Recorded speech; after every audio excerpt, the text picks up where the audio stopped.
tenía dos prédicas que estaban en mi corazón para compartir. Dos prédicas preparadas y estudiadas, y una de ellas tenía que ver con Jonás. Este profeta de Dios. ¿Puede un profeta no conocer a Dios? ¿Puede alguien que profetice, porque el profeta es el que profetiza, no conocer a Dios?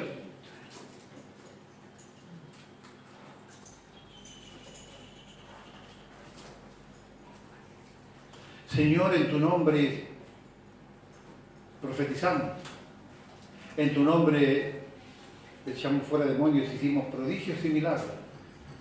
Y el Señor le contestó: apartaos de mí, porque no os conozco. ¿Puede un profeta no conocer a Dios? O lo más terrible, que Dios no te conozca como profeta. Entonces no es tan fácil sentirse responsable de predicar la palabra del Señor. Y hablaba de Jonás y identificaba nuestra vida de punta a punta. Un Jonás rebelde que no hace lo que Dios le manda, que lo mandaron para allá, para San Vicente, y él se fue para allá para Busaco, o sea, una cosa totalmente opuesta, poniendo en riesgo a otras personas por su desobediencia. Y en el medio de la desobediencia y en el medio de la lastimadura que le estaba provocando a los otros, él plácidamente bajó a la parte más cómoda y se puso a dormir. Y de pronto yo me decía, pero Señor, yo pensaba allí mientras preparaba la cosa, ¿no? Señor, pero ¿cómo este hombre en estas condiciones, de esta presión y de estas circunstancias se fue a dormir?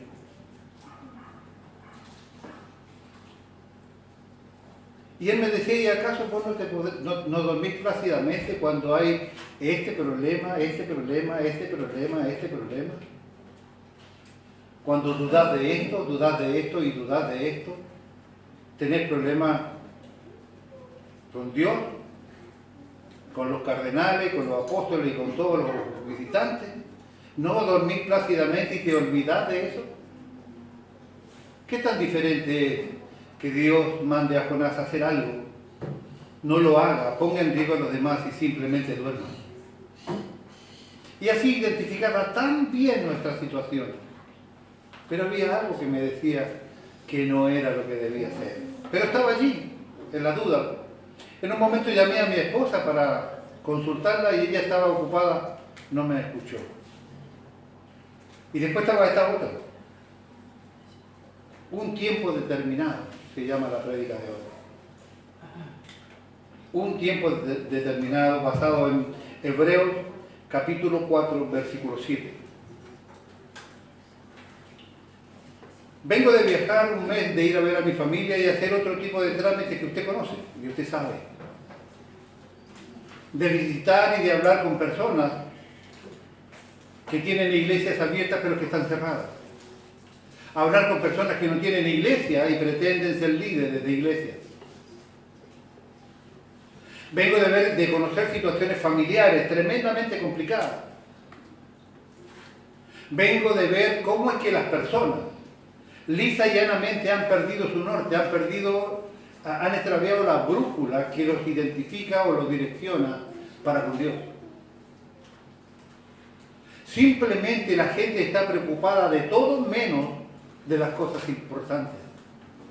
En el estudio bíblico que compartíamos el viernes, yo no alcancé a la parte que dice claramente que las cosas importantes son las cosas invisibles, las que no se ven, las que no terminan.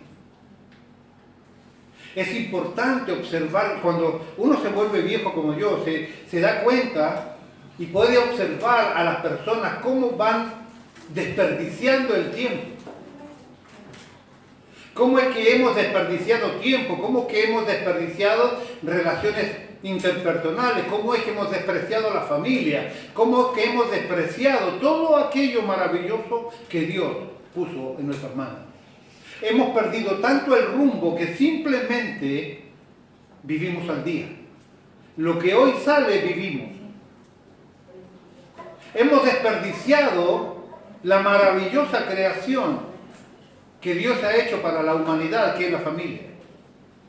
He visto a mi familia discutir. He visto a mi familia tirarse arriba de un cajón, llorando por su hermano. Cuando estaba vivo no los podían ver, los mascaban y no los tragaban. Cuando te tiras arriba del cajón de ese muerto, ese no puede entender, ese no escucha, no está allí ya. Como dijo algún poeta, llevarle flores a la madre cuando está allá en el cementerio no tiene mucho sentido. Deberían ser regaladas cuando está viva. ¿No es cierto? Los homenajes post-mortem no tienen mucho sentido. He visto cómo es que nosotros hemos desperdiciado la sabiduría de Dios en cuanto a la familia. He visto cómo hemos desperdiciado la sabiduría de Dios en cuanto a lo económico, a lo familiar, a lo que eclesiástico, fundamentalmente a lo espiritual. Me alegra absolutamente, mire dónde estoy, en el lugar más importante que Luis conoce en este mundo, el púlpito. Me alegra profundamente verlos a ustedes aquí hoy. Pero no puedo dejar de pensar en esto, sin dejar de pensar en los que aquí no están hoy. ¿Tenemos gente enferma? Sí, tenemos gente enferma. ¿Tenemos gente engañada y que está en pecado y que está en riesgo? Sí, se lo voy a demostrar hoy. Claro que sí. Aquellos que creen que existe un evangelio personal, cuando en realidad el único evangelio que existe es el que planificó Cristo. Creemos que por haber venido a la iglesia evangélica o haber comprado una Biblia, nosotros tenemos el problema resuelto. La invitación del Señor al principio era, ya que te llamé, ya que te escogí, ya que morí en la cruz por vos, quiero ahora que me des la adoración que yo deseo. O sea, está diciendo, necesito que vos tengas conmigo una intimidad mayor para que me puedas dar lo que en realidad yo quiero recibir de ti. Venimos estudiamos el día viernes cuando hablábamos de la fe. Y hay frases que uno guarda porque son tan simples pero tan reales. Lo más parecido en el idioma castellano a la fe es lealtad. ¿Se recuerda, Paulito, que lo hablábamos? Si usted tiene fe, si usted tiene fe para con Dios, tiene que tener lealtad para con Dios. El antónimo de lealtad es traición. La iglesia, no solamente Jesús Rey de Gloria, le damos gracias, siempre yo he hecho, no alarde, pero sí he hecho reconocimiento de que tenemos una iglesia sólida, con gente crecida que ha entendido de qué se trata la fe, o por lo menos la mayoría de ellos. Pero hoy estamos bajo ataque. Hoy estamos bajo ataque, hoy estamos bajo fuego enemigo, hoy estamos siendo bombardeados. Estamos siendo atacados por espíritus gabaonitas. Yo a lo mejor le voy a mostrar ahí un pedacito si alcanzo. Espíritus gabaonitas. Los gabaonitas siempre atacaban a los rezagados. Siempre atacaban a los rengos, a los enfermos, a los desvalidos, a los que se quedaban atrás. Siempre eso era la carne de presa, el robo garantizado que tenían los gabaonitas en contra del pueblo de Israel. Estamos siendo atacados, si no nos damos cuenta, seguimos con nuestra vida como si nada pasara. Vivimos en un mundo que está globalizado, donde lo que pasa por allá, en el otro lado del mundo, allá a las costas del Mar Negro, nos afecta a nosotros. Rusia invade Ucrania. El papel que va a jugar Rusia en la profecía de Gog y Magog, cuando invadan Israel, es prioritario, es uno de los primeros y de los más elementales países, o de los 3 países que va a invadir Israel. Y yo creo, puede ser que estoy absolutamente equivocado, que ha empezado esa escalada. Que la OTAN no vaya en defensa de Ucrania es un problema, porque no va a ser solo Ucrania quien va a ser invadido por Rusia. Yo creo que él va a agarrar coraje, Putin, y va a seguir haciendo lío. La globalización es el plan claramente viable para el establecimiento del anticristo. Pero nosotros vivimos como si nada. Creemos poder militar donde se nos ocurre, podemos orar cuando queremos, podemos estudiar si queremos o podemos faltar a la iglesia cuando se nos plazca. Pero hoy hay una palabra que yo tengo aquí que me parece apropiada o tan apropiada como la prédica de Jonás. Hebreos capítulo 4, versículo 7. Vamos a leer primero la versión 60, un solo versículo, y después voy a leer la Biblia hispana. La Biblia de habla hispana. Dice así en el nombre del Señor: una vez determina un día, hoy, diciendo después de tanto tiempo, por medio de David, como se dijo, si oyereis hoy su voz, no endurezcáis vuestros corazones.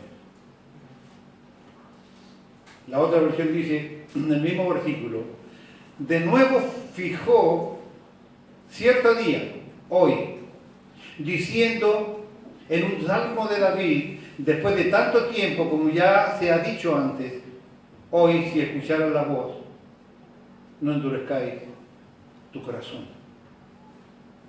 La palabra determina, que es prioritaria en esto que yo quiero entender, otra vez determina un día, Dios determina un día. La palabra determina es una palabra que viene del griego que significa nombrar, designar, establecer para marcar una frontera o límite.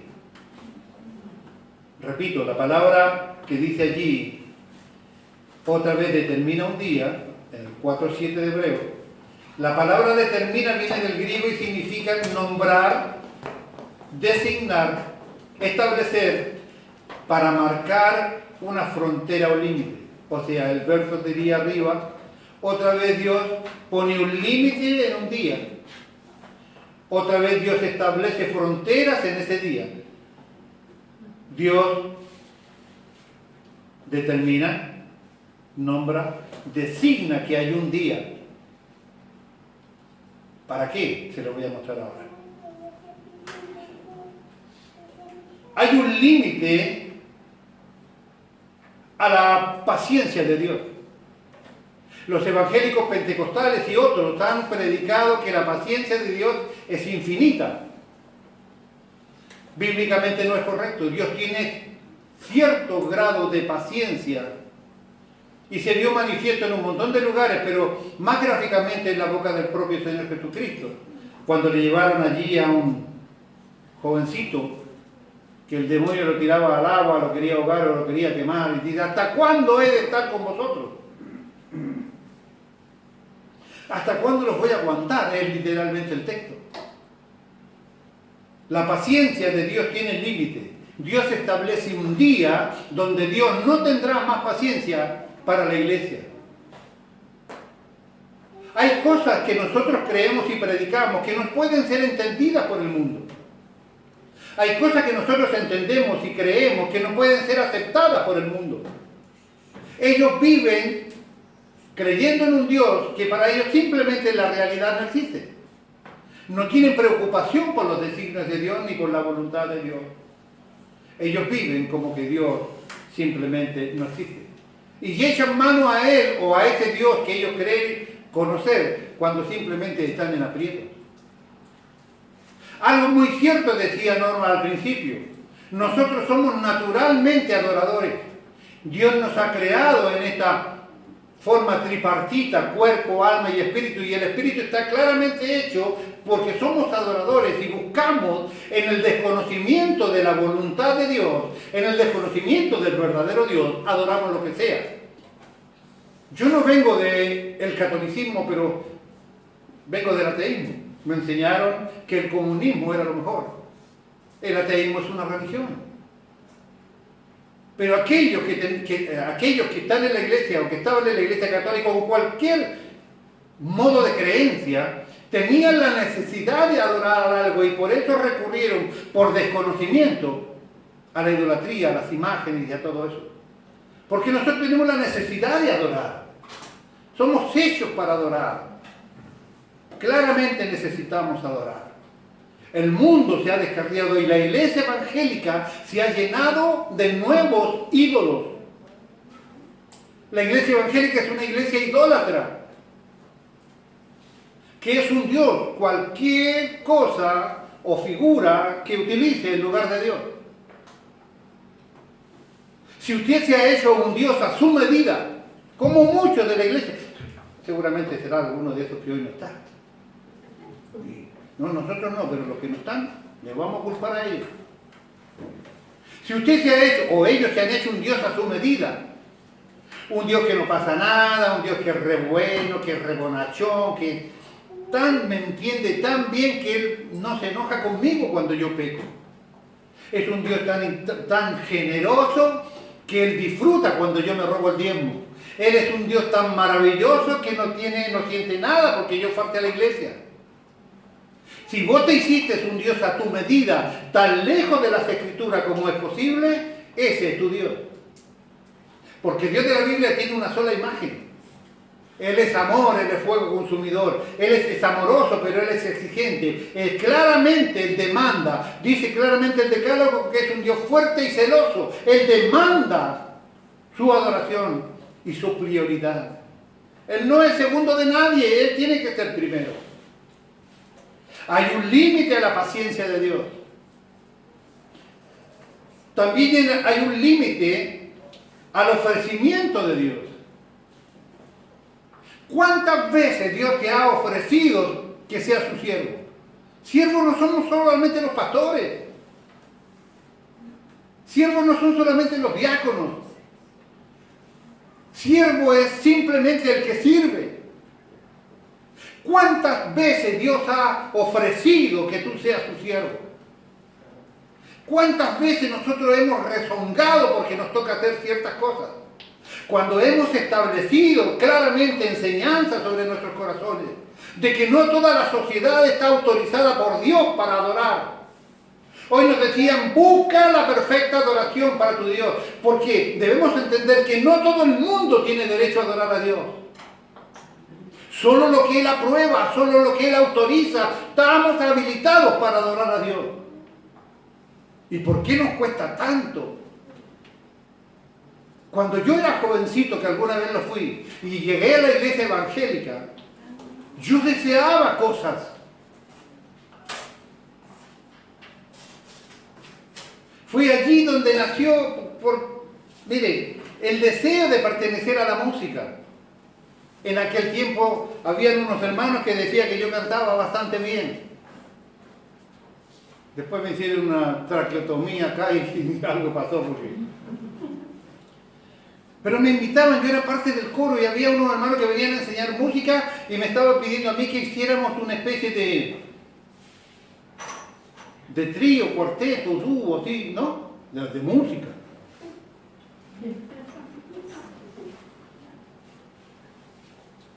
Y yo veía a los hermanos, había la hija del pastor Aladino Alegría, Beatriz se llamaba ella, tocaba desde el timbre para abajo. Teclado, acordeón, guitarra, de lo que sea. Y cantaba muy, muy bien, ¿verdad? Mi hermano tuvo la mala ocurrencia de casarse con ella. Y digo mala ocurrencia porque todos los problemas matrimoniales que ellos tenían los sufrían don Luis a tal punto que por eso y otras causas, fundamentalmente estudiar la palabra de Dios, me tuve que ir de la iglesia. Me echaron, no me fui. Yo deseaba, yo anhelaba, yo no envidiaba en el mal sentido, pero yo deseaba lo que los otros podían hacer. Yo deseaba cuando los otros predicaban. Yo deseaba cuando los otros cantaban o tocaban. Yo lo deseaba. Había un interés en mí, había un interés de aprender, había una necesidad clara de servir al Señor. Y cosa que hacía me prendía. Fui consejero en las campañas de Digi Ávila y con otro hermano, se lo he contado antes. Solo él y yo formamos un anexo de la iglesia, allí en Banfield. Él y yo caminando con las tarjetitas en la mano de aquella campaña. yo anhelaba y hoy percibo, no en todo el mundo, por supuesto, pero percibo, porque hay gente interesada en estudiar y yo los voy a apoyar siempre. Pero percibo un desinterés por las cosas sagradas que de verdad me provoca una gran lastimadura en mi corazón. Hay un límite para el ofrecimiento de Dios. ¿Cuántas veces yo le digo a usted, pero escuchame una cosa, ya hace 20 años que estás aquí, y te digo que te voy a mandar a hacer reflexiones, y te agarra taquicardia y presión alta? ¿Ya? ¿Alguien se está riendo ya? ¿Me va a subir la presión, pastor? Bueno, te estoy avisando con tiempo, 2 días de anterioridad. Pero no es la única, Cristina, perdón. No es la única. Mucha gente que le digo... Tenía una hermana en la puerta que tenía ganas de verla, me alegro verla mejor. Le dije, prepárese que la quiero mandar al púlpito. Ay, me va a subir la diabetes, dijo. La presión, dijo. La presión, dijo también. Hermanos, hay un límite al ofrecimiento de Dios. No dejes lo que Dios ha puesto en tus manos, porque vas a dar cuenta, lo ejercites o no el don. Dios te pedirá cuenta porque los dones y el llamamiento son irrevocables. Usted tendrá el don hasta el día que usted se presente delante de su Dios. Ejercítelo. Hay un límite a la paciencia de Dios, no se olvide, porque hay un límite al ofrecimiento. Cuando se pasa ese límite, tú nunca más podrás estar en la gracia de Dios. Porque hay gente que rechaza a Jesús. Cuando ese día ha pasado, no se olvide que Él ha establecido un día. Hay un día en donde la paciencia de Dios se termina. Ay, ¿para qué nos sacó el Señor y vos, Moisés, aquí al desierto a morir de hambre y a morir de sed? Le acababan de dar agua. Y ese día Dios dijo, las serpientes ardientes del desierto están liberadas para morder judíos o hebreos. Y murieron unos cuantos mordidos por la serpiente. Esas serpientes que habían convivido con ellos todo el tiempo y nunca habían molestado a los hebreos, hoy tenían la libertad había habido un decreto. Hasta aquí terminó la protección que tenía para con ellos. ¿Es esta tarde tu última oportunidad? No, yo soy joven. Yo te puedo asegurar que he vivido en carne propia que hijos de 37 años se mueren. No se mueren solo los viejos. También se mueren los jóvenes. ¿Es esta tarde tu última oportunidad? ¿Está determinado a esta tarde la última posibilidad que tienes de ser salvo? ¿Está destinado hasta esta última tarde la posibilidad de invitarte a servir a Dios? ¿Está determinada hasta esta tarde tu última oportunidad de vivir económicamente diferente si le dejas de robar al Señor? Está marcado por un límite eterno, que si vas más allá de esa frontera que Dios ha establecido esta tarde, Dios te abandonará para siempre. Me empieza a entender porque yo le decía, Señor, ¿te parece que esta es la prédica como para reencontrarme con mis hermanos en la bienvenida de las vacaciones? ¿Te parece que con esto tenemos que hacer amistad con los hermanos? Acá estamos. No me sorprendería si esta fuera la última vez para alguien. Porque todos los que alguna vez se murieron escucharon una última vez el llamado de Dios. Tú podrías vivir por otros 70, 80, 90 años, pero Dios nunca más hablará o te convencerá de algo. Porque ha pasado el plazo de Dios. Él ha establecido un día, hoy. Él determina otra vez un cierto día. Hay una línea, no vista por el hombre. Cuando pasas sobre ella, te habrás ido para siempre. Cuando yo preparo esto y me recuerdo de todo lo que hemos enseñado, Cuando me recuerdo de todo lo que hemos hablado de la fe, del ofrecimiento que Dios tiene para la fe a aquellos que quieren creer en Él. Cuando hemos estudiado a Pedro, cuando Él le ha sido pedido para zarandear, y Jesús ruega para que su fe no falle, lo hemos estudiado hasta el cansancio. Que cuando Dios te sacó de ese domo imaginario y te puso al lado afuera y te mostró el Evangelio y te llamó para que seas un adorador y un siervo, y voluntariamente volviste al mundo, voluntariamente volviste al pecado, ya no hay posibilidad de volver a clamar para que Cristo presente otra vez tu cuerpo para ser muerto, para sacarte de allí. Les dijo el Señor Jesucristo a Pedro: yo he rogado para que tu fe no falle, y una vez establecido, otra vez justificas a tus hermanos. Que tu fe no falle significa que vos tienes que salir de allí por tus propios medios. Así como voluntariamente te metiste otra vez en el pecado, tienes que hacer lo necesario para eso. Dios se cruzará de piernas, no creará situaciones para que vos te aproveches de ellas, pero que Él va a sacarte autoritariamente de allí, no, porque voluntariamente te metiste en el pecado. La paciencia de Dios tiene límites, el ofrecimiento de Dios también. Hay una línea no vista por el hombre que cuando se pasa sobre ella, ya habrá sido tarde para siempre. Número uno, hay límites en cuanto a las veces que el Espíritu Santo va a convencerte de pecado. Repito, número uno, hay límites de cuántas veces el Espíritu Santo te va a convencer. Jesús dijo: y cuando Él venga, convencerá al mundo de pecado, de justicia y de juicio. Juan capítulo 16, versículo 8. La palabra redarguir es muy débil, pues el Espíritu Santo hará más que presentar acusación contra el mundo. Convencerá, probará la culpabilidad de ellos.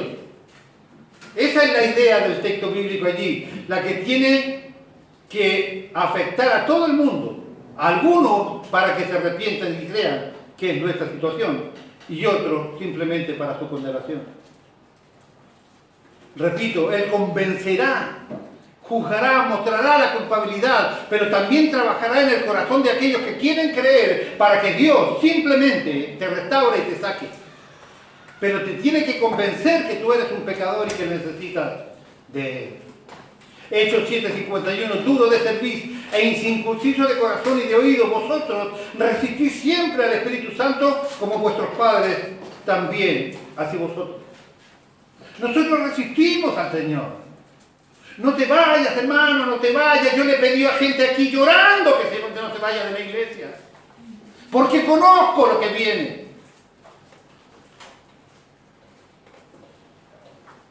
Le he pedido llorando a gente que perdone y no logro que sea verdadero su perdón. Resistimos siempre al Espíritu de Dios. Cuando Él venga, Él va a hacer cosas como esta, pero ¿qué pasará cuando Él ya no esté? Cuando Él venga, convencerá. Cuando el Espíritu de Dios se vaya, ya no te podrá nadie convencer de pecado. Simplemente te quedarás prisionero de Él hasta el día del juicio. Tú no puedes ser convencido de la justicia ni del juicio, porque será demasiado tarde para esto. Dios nos advierte: no contenderá mi espíritu con el hombre para siempre, dice Génesis capítulo 6, versículo 3. ¿Y por qué es sinónimo de la palabra contenderá? No permanecerá mi espíritu en su corazón para siempre. No luchará mi espíritu con el hombre para siempre. Llegará un día establecido por Dios que Dios simplemente dejará de luchar contigo. Repito, el número uno era: hay límites en cuántas veces el Espíritu Santo te convencerá. Número dos, hay límites de cuántas veces tú vas a oír el Evangelio. Algún día tú oirás el Evangelio por última vez. ¿Cómo sabes que no es esta tarde? ¿Cómo sabes que esto no es la última vez que oirás hablar del Evangelio de Jesucristo?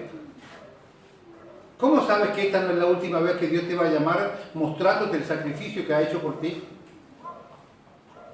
¿Tenemos algunos de nosotros la garantía escrita de que mañana estaremos vivos? Quizás Cristo venga esta noche. O quizás Cristo venga por alguno de nosotros esta noche. Somos tan frágiles que necesitamos simplemente que un virus microscópico entre por nuestra nariz y los tiene a todos en vilo durante 3 años.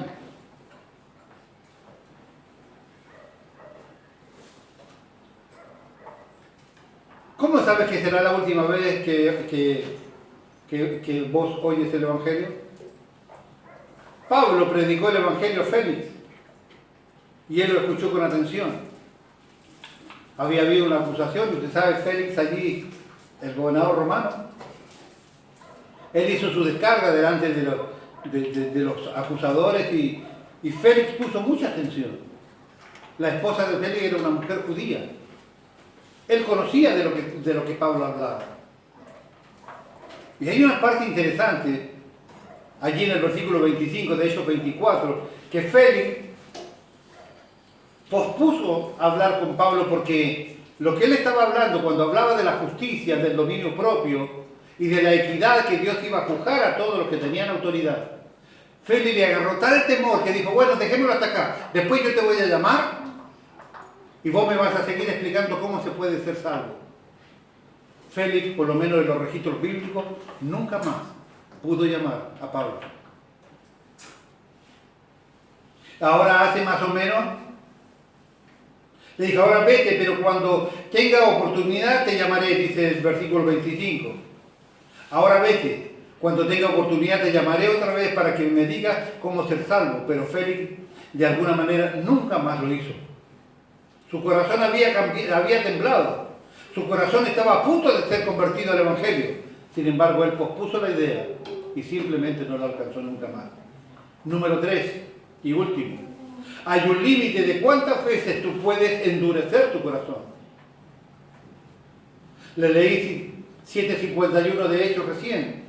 Mas vosotros resistís siempre al Espíritu Santo. Hay un límite de cuántas veces tú puedes endurecer tu corazón. ¿Cuántas veces el pastor te predica? ¿Cuántas veces el pastor te predica, te enseña? Vienes a pedirme consejo y te doy lo que la Escritura dice. Por misericordia de Dios tengo esa habilidad para que vos me estés hablando y yo puedo encontrar ahí en el instante, el Espíritu me revela cuál es la parte de la Biblia que te acomoda a tu problema. ¿Cuántos obedecen a los consejos que se les dan? Simplemente si no están en tus planes, la consejería que se te da no la aceptas. Números 21-23 leemos y dice, mas Sehón no dejó pasar a Israel por su territorio. Números 21-23. Sehón era el rey de los amorreos. El pueblo de Israel estaba en pleno trajinar del desierto. Necesitaban pasar por los territorios de los amorreos. Moisés mandó una comisión de hebreos para hablar con Sehón y le dijo, mira, te pedimos que por favor nos dejes pasar. Vamos a ir derecho. Vamos a tener cuidado de no tocar tus plantíos, tus cosechas, ni tus viñedos, ni siquiera vamos a sacar agua de tus pozos. Solamente queremos pasar derecho lo antes posible de tu territorio. Solo te pedimos permiso para eso. ¿Qué hubiese pasado si la respuesta de Sehón hubiera sido positiva? Claramente ellos habían conocido quién era Jehová. Ya tenían noticia de lo que Jehová había hecho con Israel a manos de los otros reyes que habían sido vencidos. Él, Sehón, perdió la posibilidad que se le hablara de Jehová, que pudiera conocer más de cerca el accionar de Dios. No solamente no se les permitió pasar por allí, sino que trajo a todo su ejército y atacó a los israelitas, tomando prisionero a algunos de ellos. El pueblo de Israel, por orden de Dios, destruyó a espada a los amorreos. Ocuparon todas sus ciudades. Prácticamente los erradicó de la tierra. Él era el rey de los amorreos, se negó incluso a dejarlos pasar a través de su tierra. Ellos podrían haberle acercado a Dios, él pudo haber sido salvo, pero Sehón endureció su corazón y rechazó al pueblo de Dios. En vez de dejarlos pasar tranquilamente, Por su tierra trajo al ejército y trató de matar al ejército de Dios, endureció su corazón contra Dios. ¿Sabe cuál es la respuesta? Está allí en Deuteronomio 2:30. Maseón, rey de Oreb, no quiso que pasaran por ahí el territorio suyo, porque Jehová, su Dios, había endurecido su corazón y obstinado hasta el cansancio. Dios endurece el corazón de aquellos rebeldes. Y no habla solamente de los no creyentes. Dios puede endurecer el corazón de aquellos que están dentro de la iglesia, porque nosotros de manera regular resistimos al Espíritu de Dios. Y cuando Dios endurece el corazón, ¿sabe lo que significa en la Biblia? Que la mano que Dios tiene sobre usted como bendición, la mano que Dios tenía sobre el faraón simplemente fue retirada. Y el espiral descendente que un hombre puede llegar a alcanzar es irreconocible. Nosotros somos tan malos que podemos llegar al fondo del fondo si Dios no tiene una ayuda sobre nosotros. Pero cuando usted resiste o cuando yo resisto al Espíritu Santo, Dios puede endurecer tu corazón y después vas a querer creer y no vas a poder, vas a querer arrepentirte y no vas a poder. Porque la paciencia, el ofrecimiento, el escuchar el Evangelio, las veces que el Espíritu Santo te llama y las veces que vos vas a escuchar, esto de la paciencia de Dios simplemente tiene un límite. Tiene un límite, hermano. Por eso es tan preocupante que nosotros, la iglesia, hemos transversado las prioridades de nuestra vida. Es tan preocupante que nosotros hemos hecho nuestro propio caminar del Evangelio. Pero es tan preocupante porque nosotros vivimos el Evangelio como a nosotros se nos da la real gana. Y después sufrimos. Y después vemos lastimaduras y después vemos desastres. Cuando simplemente Dios ha tenido la precaución, el amor, el cuidado, la benevolencia, la paciencia, todo lo mencionado en la Escritura, para hablarnos, porque Él desea para nosotros lo mejor siempre. Porque los pensamientos de Dios para ti son de bien y no de mal. Te lo he enseñado hasta el cansancio, allá en el tiempo de Dios. Cuando Dios empezó a pensar en ti, nunca jamás ha dejado de pensar un segundo en tu vida. ¿Cómo bendecirte? Pero nosotros le damos la espalda a Dios, hacemos lo que queremos, determinamos lo que a nosotros nos parece, desobedeciendo su palabra. ¿Sabe cómo se llama esto en términos teológicos?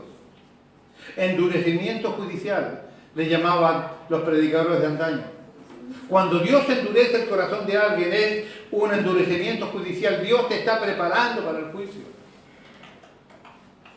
Hace 3.600 años que Seón está ardiendo en el infierno. Hay un límite en cuántas veces puede endurecer tu corazón. Determina una vez otro día, como dijo, si oyeres hoy su voz, no endurezcas tu corazón. Hebreos 4:7. Jesús ha resucitado de los muertos.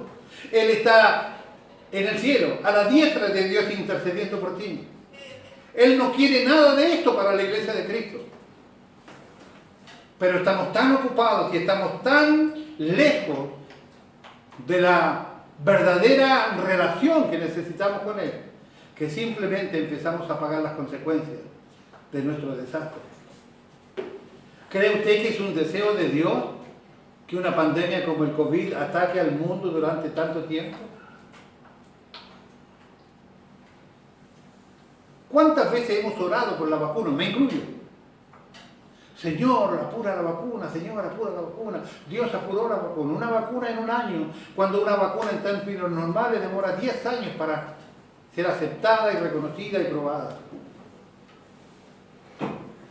¿Cuántas veces oramos para que el mundo conozca que está lejos de Dios y que necesita de los cuidados de Él?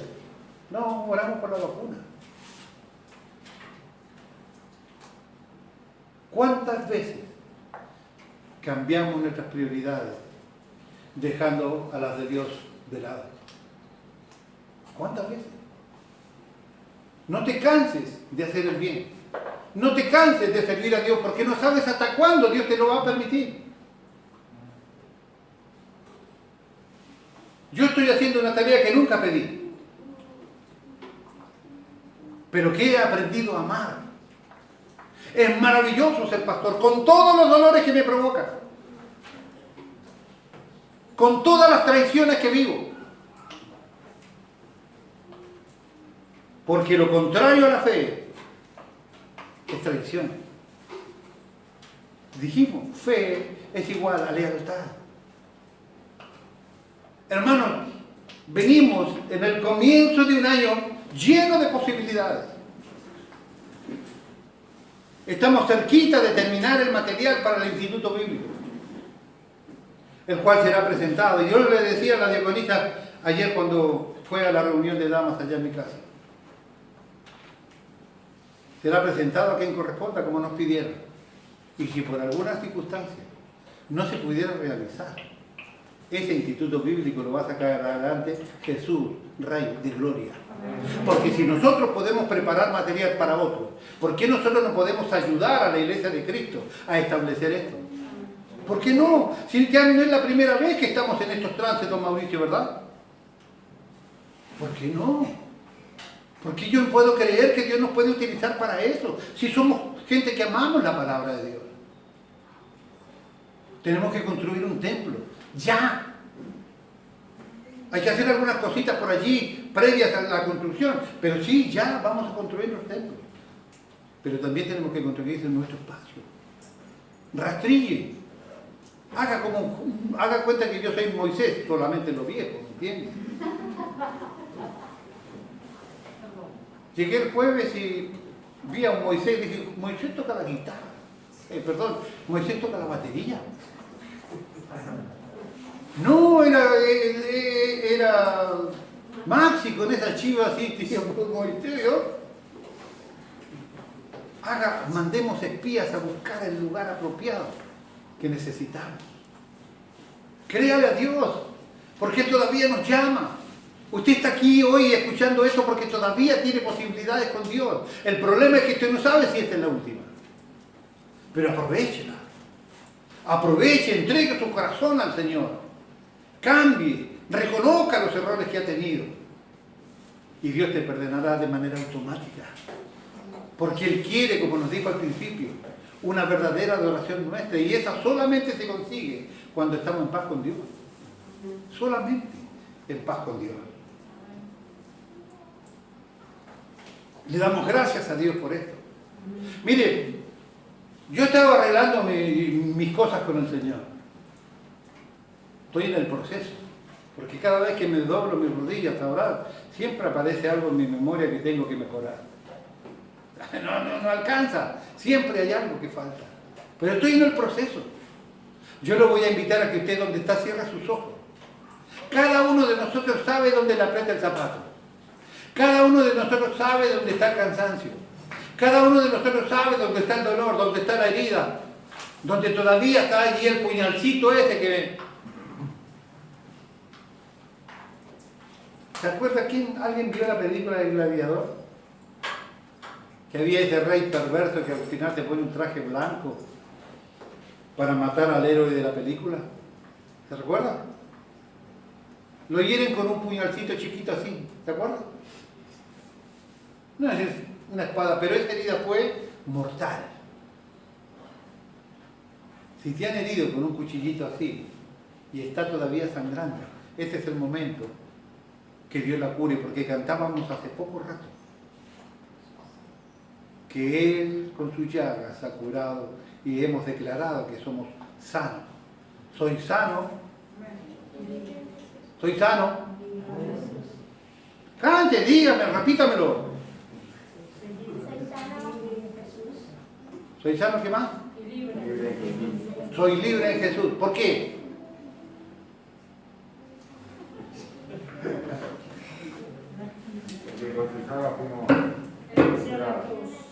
Esperen que voy a pasar este trago amargo.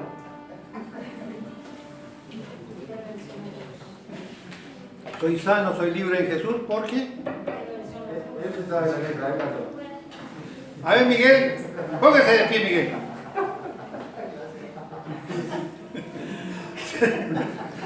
¿Cómo dice el coro? Soy sano, soy libre en Jesús, fue allá en aquella cruz. Que venció la enfermedad.